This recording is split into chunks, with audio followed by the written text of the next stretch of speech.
On September 27th, 2004, Brittany Phillips goes to class at Tulsa Community College with a friend. She's not feeling very well. She has a bit of a sinus infection. She's out at the campus with her friends and she bumps into her brother. They say, "Hey, how you doing?" Go their separate ways.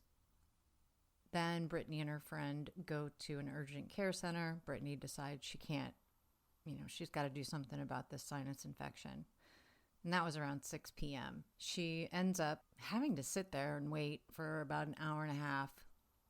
So from 6 to 7:30. She takes her friend home after that, talks to Maggie, and arrives home maybe around 8:30 or 9 p.m.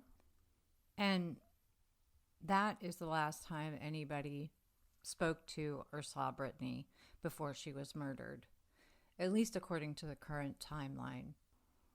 But there's been new evidence. And last week, Maggie went on 3 different news programs in Tulsa to talk about the new evidence, which is, I did a short little recording about it. You can go back and listen. I'll be here when you get back. But in essence, it's an envelope that Brittany mailed from Tulsa, and it's postmarked on the 29th, which obviously calls into question who mailed it. Did Brittany mail it? If she did mail it, that suggests obviously that she was still alive. And after Maggie went on these news programs to talk about the new evidence and kind of call and, ask the public, like, hey, if any of her friends mailed this, reach out, whatever. Somebody did get in touch with her, and it was a former classmate at Tulsa Community College, and said to Maggie, I could swear that Brittany was in class on Tuesday with me. And that's potentially huge as well. And Maggie said, you need to call the police. And so this former classmate called the police, called Crime Stoppers, and gave that bit of information. And so this again brings us back to talk about the importance of timeline and the importance of having an updated timeline, an official timeline. Because right now what we're operating with is,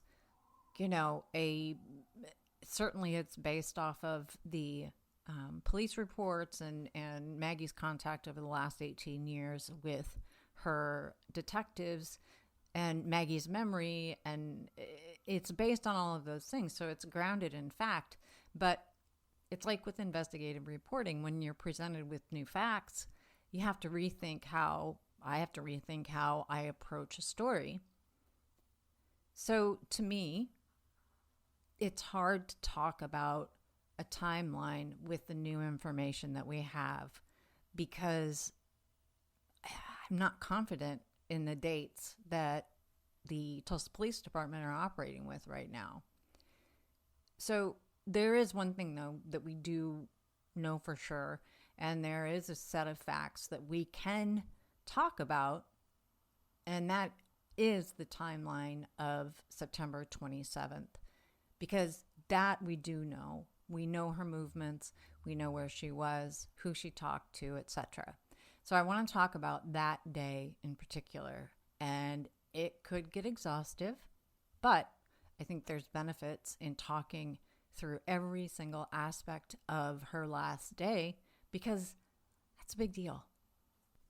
Now, I just want to take a minute and talk about my job as an investigative reporter and how I approach my job and how I have comported myself over the last 20 years of my career. I do my research, I interview people, I look for public documentation, and I protect sources. My job is based on trust. I can't do what I do without some trust from my sources. I'm not going to say anything that I don't know. It's something that I can back up with a comment from an informant. Maggie has been very open with me, and many times the information I get is from her. However, I do have copies of certain documentation that I draw from on this case. I do have conversations and have had conversations with former officials that were a part of the case in one way, shape, or form over the last 18 years. Am I going to say their names? No. But I do have a way to verify who they are and corroborate their stories. I'm not going to tell you how I did that in this circumstance, but I can give you a for instance of how it's done and how I've done it in the past. Typically, when a news outlet uses an unnamed source, it is a process that a journalist and an editor go through together.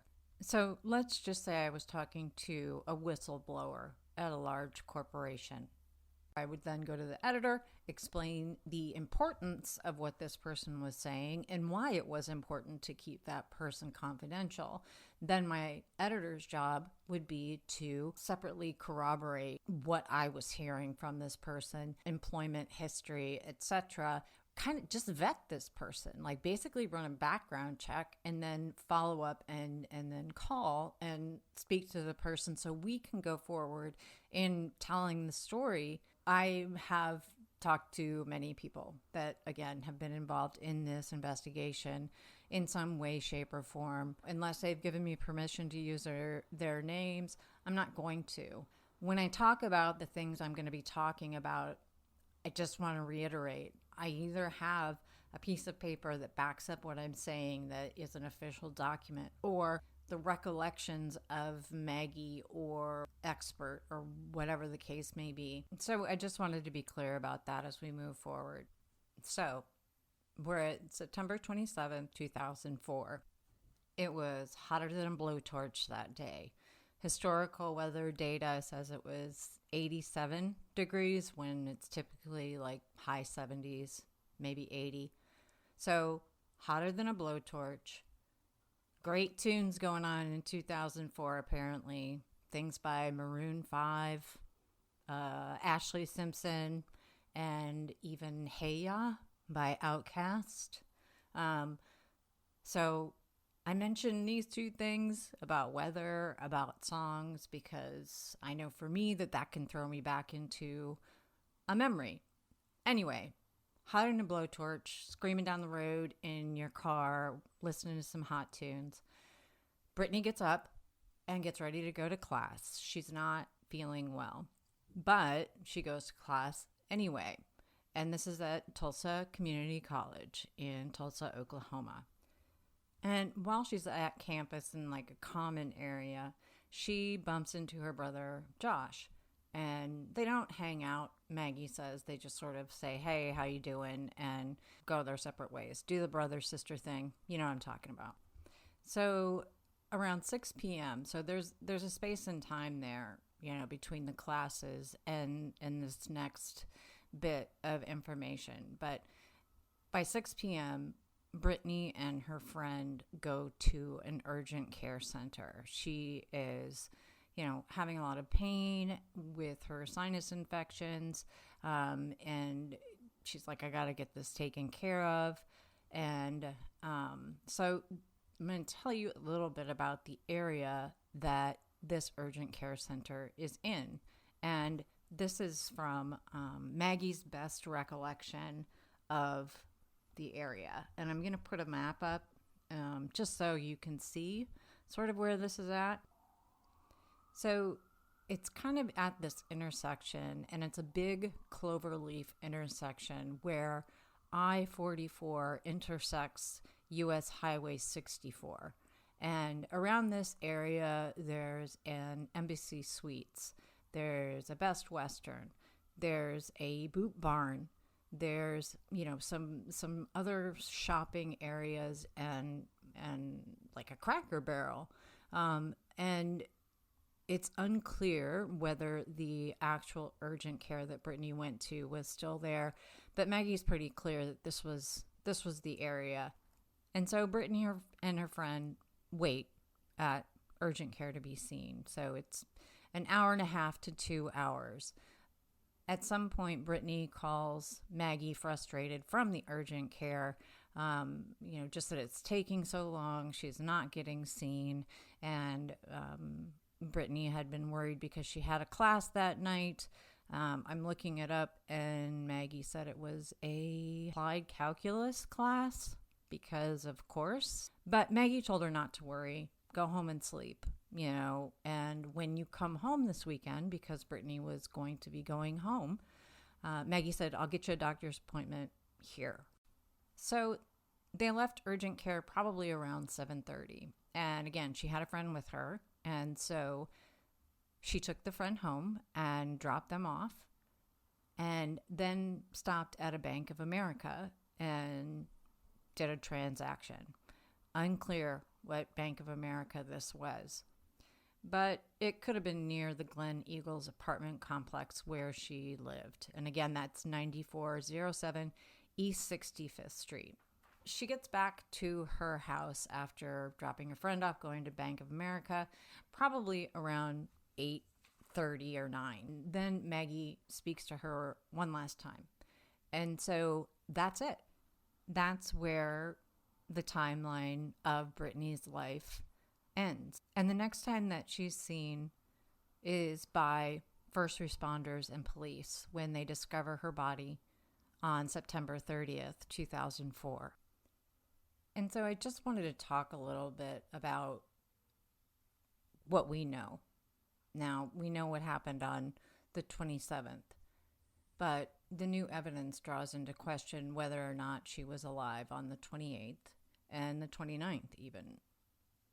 So I can't say. Nobody can. None of us know the answer to that question. Was she alive?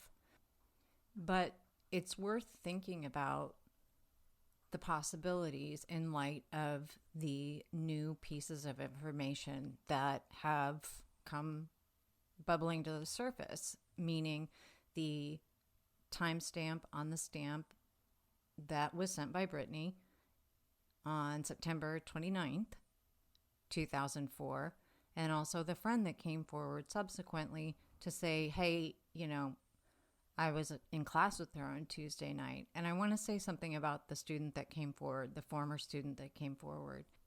After Brittany was murdered, she did think, well, I'm almost positive that Brittany was in class with me on Tuesday, so how could she have been murdered Monday night or even Tuesday morning? But she second-guessed herself because that didn't match what was known of the case at that time. And what was known of the case at that time was that they were working with a 27th to the morning of the 28th death time. So she just really kind of went forward with her life thinking, well, I guess not. I guess I was wrong. I guess maybe she wasn't there. So what makes it interesting about her coming forward now, after Maggie did the new episodes with the piece of information about the postmark, is that after seeing that, this person was like, you know what? Maybe I am right. Maybe this new piece of evidence suggesting that Brittany could have possibly been alive, up until the 29th, means that my memory is correct. And the other thing that made her more confident in her memory was that she and Brittany were the only two girls in the class.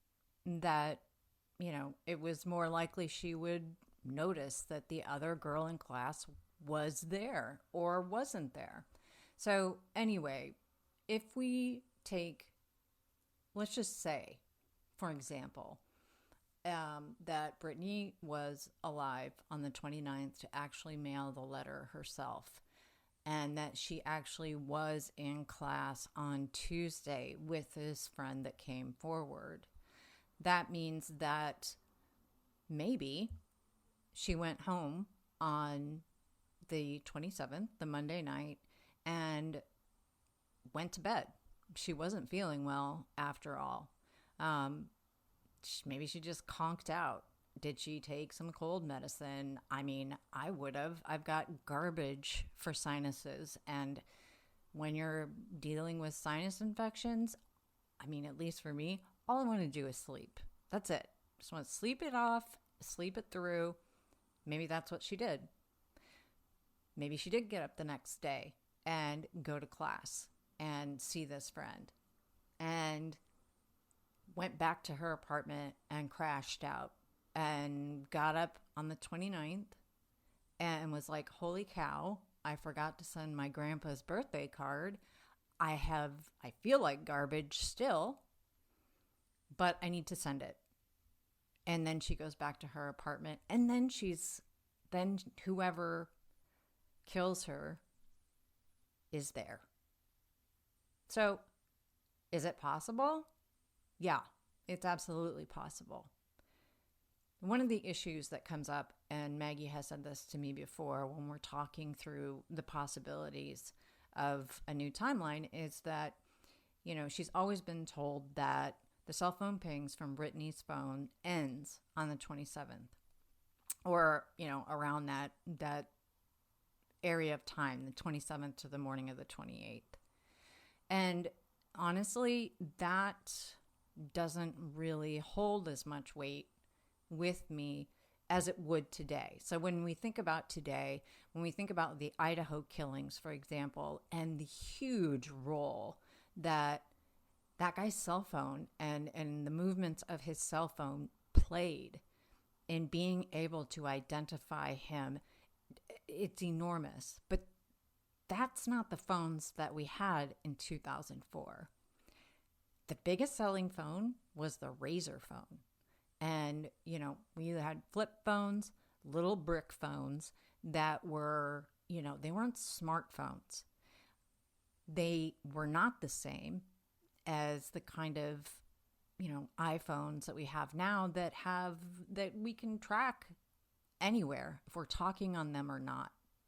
So that technology, the phone itself, has changed, but also digital forensics and being able to track and trace all the information from cell phones through towers, etc., that's exploded as well. So a 2004 cell phone ping doesn't mean as much necessarily as, or it shouldn't be given any more weight. Let's put it that way. It shouldn't be given any more weight than a witness memory and a postage stamp that was purchased on the 29th. So, I get it. It seems like it would make sense. Well, the phone stopped, therefore she was murdered that night. I don't know. I don't think so. It doesn't have to mean that at all. Or it could have meant that, she didn't talk to anybody. And this goes back to how we used to use our cell phones. We didn't used to use our cell phones the way that we do now. Texts were expensive. Calling plans were, could be outrageously expensive. Data usage wasn't a thing. We weren't constantly walking down the street looking at our cell phones because they were flip phones. So, again, there's sort of the trends in how people use their phones overall. I don't think it's out of the realm of possibility that she didn't speak to anybody. I also don't think it's out of the realm of possibility or should be incumbent on the Tulsa Police Department cold case squad to go back and actually look and see what that data is. Anyway, I think it's entirely possible that she was alive and just didn't call anybody or whatever. That's not out of the realm of possibility. So what does that mean? It means a lot. It means that there's the 28th and at least part of the 29th where somebody might have seen her. If she was alive, somebody might have seen her out and about around the apartment complex. Maybe, running to a postal kiosk to get that stamp. And just one other thing, too, about the time of death. I think that when we think about medical examiner reports, we think that there is a way to really pinpoint an exact time of death. And in many cases, there are, in the cases of attended deaths or, in different situations where there's much more contact with the public, whatever. But with Brittany's ME report, there's some issues with it that we can get into at another date. But there's enough play in the ME's report that she could have been murdered on the 29th and not found until the night of the 30th, because the medical examiner didn't even get to the scene until after 1 a.m. on October the 1st. So we can get into some of the details of the medical examiner's report, but there's nothing conclusive there that says that she died on the 27th. Nothing at all. So, got to keep that in mind. And so, just to be clear, on the medical examiner's report, Maggie shared that with me. It's also public information. And I have talked to 2 death investigators who I know and have worked with in the past, who, with Maggie's permission, have taken a look at the report, and each had concerns. But one of the things that I was able to ascertain from talking to them is that there was a lot of wiggle room in the actual time of death because it's not indicated on the report. So anyway, what were you doing on Monday, September 27th, 2004, Tulsa? Give it a think.